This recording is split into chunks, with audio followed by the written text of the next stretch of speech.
cepat. Lari, panah, lari. Lari di mobil. Kericuhan pecah di Wamena, Kabupaten Jayawijaya, Papua Pegunungan. 10 orang meninggal, 18 anggota TNI Polri dan belasan warga terluka akibat peristiwa ini. Terkait hal tersebut, saat ini situasi di Wamena mulai kondusif. Aparat gabungan disiagakan untuk mengamankan lokasi kejadian. Diketahui kasus ini bermula ketika 2 orang warga Sinakma memberhentikan sebuah mobil pedagang kelontong dan menuduh mereka menculik seorang anak. Meski pihak kepolisian sempat menggelar mediasi terkait persoalan tersebut, namun warga yang termakan isu berita bohong langsung melakukan tindakan anarkis hingga situasi Wamena pada Kamis siang sempat mencekam.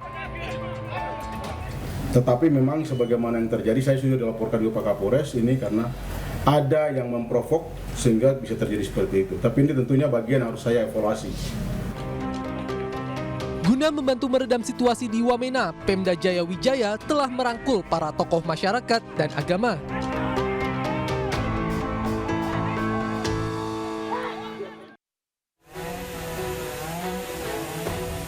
Sebuah jembatan penyeberangan di atas Kali Sunter di pemukiman Cipinang Melayu, Makassar, Jakarta Timur hancur usai tertimpa batang pohon palem berukuran besar hingga tak dapat dilalui warga.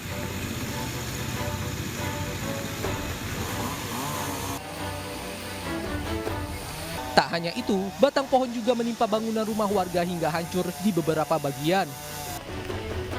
Petugas gabungan yang berada di lokasi langsung mengevakuasi batang pohon dengan memotongnya menggunakan gergaji mesin.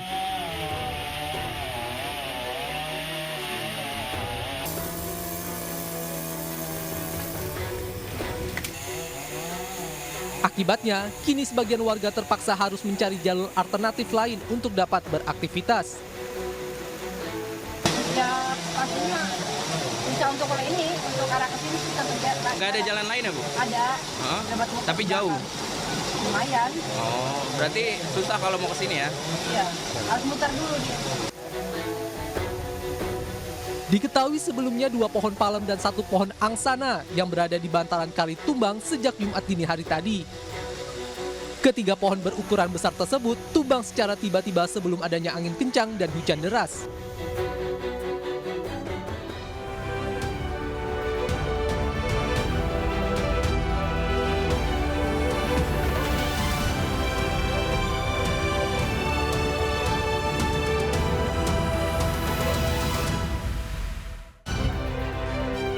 Selain copot jabatan Rafael Alun Trisambodo, Menteri Keuangan juga minta verifikasi harta kekayaan pejabat pajak itu.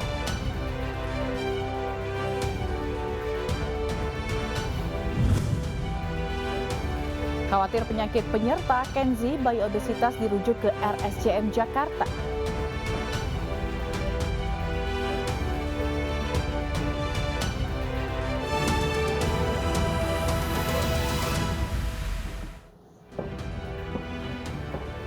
Halo, selamat malam pemirsa. Polisi menetapkan tersangka baru dalam kasus penganiayaan anak pengurus GP Ansor di Pesanggerahan, Jakarta Selatan.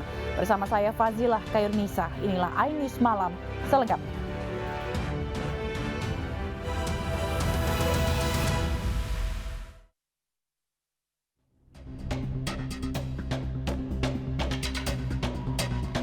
Polres Metro Jakarta Selatan menetapkan tersangka baru dalam kasus penganiayaan terhadap anak pengurus GP Ansor di Jakarta Selatan. Tersangka baru berinisial S yang merupakan teman Mario Dandisatrio yang ditetapkan tersangka lebih dulu.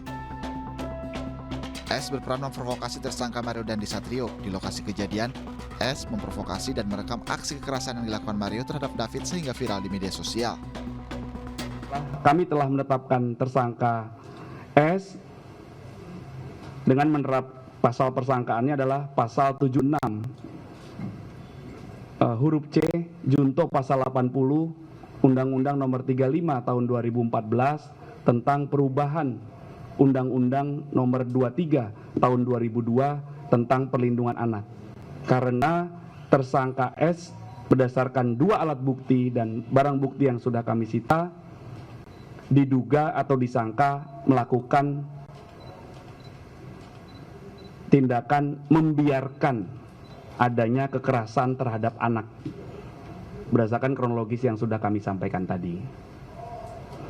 Selanjutnya terhadap tersangka S sudah kami lakukan penahanan. Setelah selesai dilakukan pemeriksaan tersangka, Sebelumnya polisi menetapkan Mario Dandi Satrio sebagai tersangka. Tersangka yang merupakan anak dari pejabat pajak Rafael Alun Trisambodo terancam hukuman 5 tahun penjara. Selain menjadi tersangka, Mario Dandi Satrio juga dikeluarkan dari Universitas Prasetya Mulia. Pihak kampus mengeluarkan Mario tertanggal 23 Februari 2023. Selain dijerat pasal penganiayaan, polisi mengungkap pelanggaran lain yang dilakukan tersangka Mario Dandi Satrio. Menurut polisi, Mario bisa dijerat pasal lalu lintas karena menggunakan plat nomor palsu.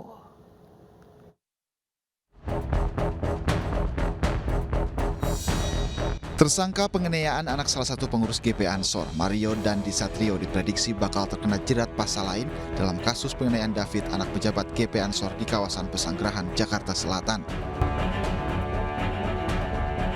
Sebab menurut Kapolres Metro Jakarta Selatan, Kombes Pol Ade Ari, tersangka yang merupakan anak pejabat pajak ini mendatangi korban dengan menggunakan mobil Jeep Rubicon dengan plat nomor palsu. Saat itu mobil ini menggunakan plat nomor ini B120 DEN. Kemudian setelah dilakukan nomor rangka dan nomor mesin oleh petugas dari Direktorat Lalu Lintas, maka nomor polisi ini tidak sesuai dengan peruntukannya ini. Kemudian kami mengamankan Nopol B2571 PBP ini yang diduga plat nomor inilah yang sesuai peruntukan dengan fisik mobil ini. Ini sesuai dengan STNK yang ada, yaitu B2571. Terkait penggunaan plat nomor palsu oleh tersangka Mario Dandi, Kapolres Metro Jakarta Selatan mengatakan dugaan pelanggaran lalu lintas masih akan didalami. Menteri Keuangan Sri Mulyani mencopot jabatan Rafael Alun Trisambodo, ayah Mario Dandi Satrio, tersangka penganiayaan David. Rafael Alun Trisambodo telah diberhentikan sebagai Kepala Bagian Kantor Wilayah DJP Jakarta Selatan II.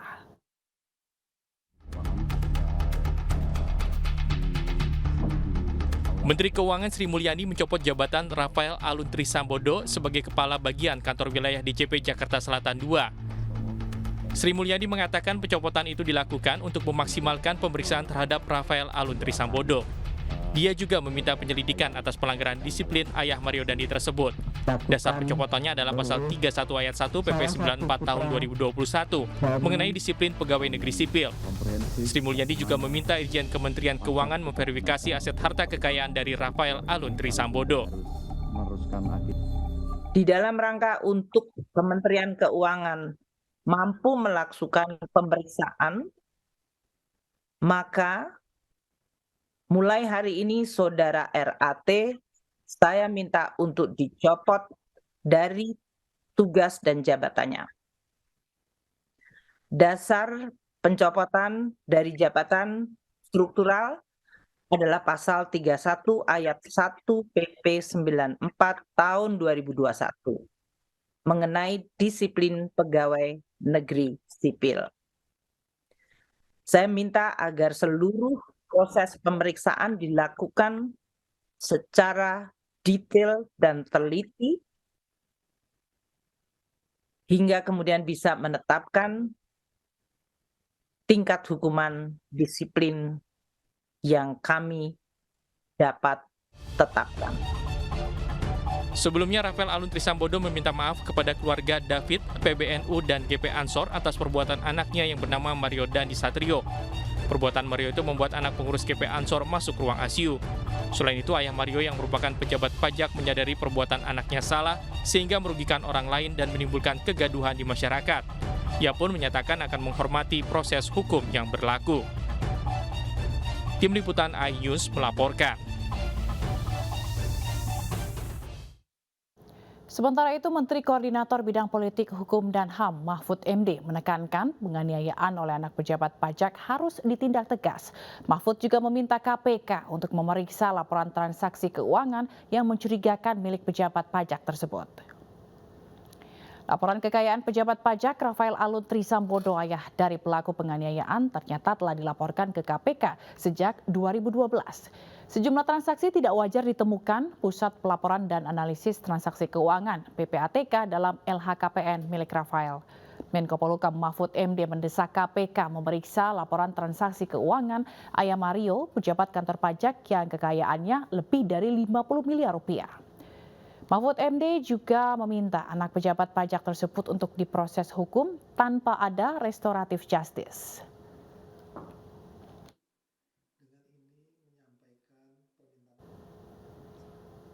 Sementara itu, David, korban penganiayaan oleh anak pejabat Ditjen Pajak Mario Dendi Satrio, hingga kini masih dirawat di ruang ICU Rumah Sakit di Jakarta Selatan. Keluarga menyerahkan kasus ini sepenuhnya kepada polisi.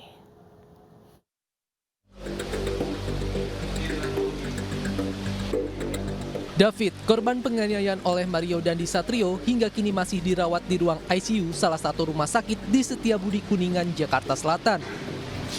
Paman David, Rustam Hatala, menyatakan meski belum sepenuhnya sadar, namun David sudah bisa menggerakkan anggota badan. Keluarga juga kini tengah fokus dengan kesembuhan David dan trauma yang dihadapi keluarga dan menyerahkan sepenuhnya kasus ini kepada kepolisian. Kapolres Metro Jakarta Selatan, Kombes Pol Ade Ari, bertemu keluarga David dan menyampaikan keprihatinannya atas kasus ini dan mendoakan agar David cepat sembuh. Kasus penganiayaan ini juga mendapat perhatian dari Wakil Ketua Komisi 3 DPR RI Ahmad Syahroni. Ia mengapresiasi Polres Jakarta Selatan dalam menangani kasus ini. Saya ucapkan apresiasi buat Kapolda dan Kapolres Jakarta Selatan menyikapi kecepatannya dalam perkara yang sedang dalam penyidikan lebih lanjut pada para pihak yang sudah diperiksa, dan semoga ini cepat disajikan oleh Pak Kapolres dan tim untuk langkah selanjutnya. Syahroni minta kepolisian serius dalam menangani perkara ini. Rencananya, Syahroni juga akan menjenguk korban di rumah sakit dan berharap David cepat sembuh.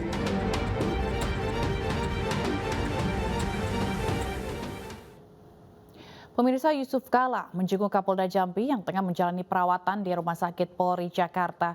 Kondisi Kapolda Jambi terus membaik pasca menjalani operasi.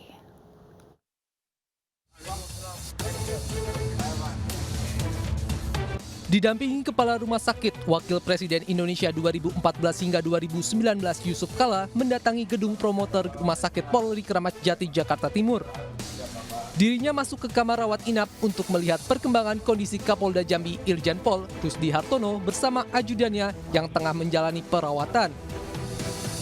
JK berharap agar keduanya dapat segera pulih dan bisa bertugas kembali. Mendapat kunjungan tersebut, keduanya nampak senang. Saat ini kondisi Kapolda Jambi terus membaik pasca menjalani operasi pada tulang belakang dan tangan. Diketahui Kapolda Jambi menjadi korban kecelakaan helikopter di Bukit Tamia, Muara Emat, Kabupaten Kerinci pada Minggu 19 Februari. Helikopter yang berangkat dari Bandara Sultan Taha Jambi dengan tujuan Bandara Depati Parbo mendarat darurat di Bukit Tamia akibat cuaca buruk.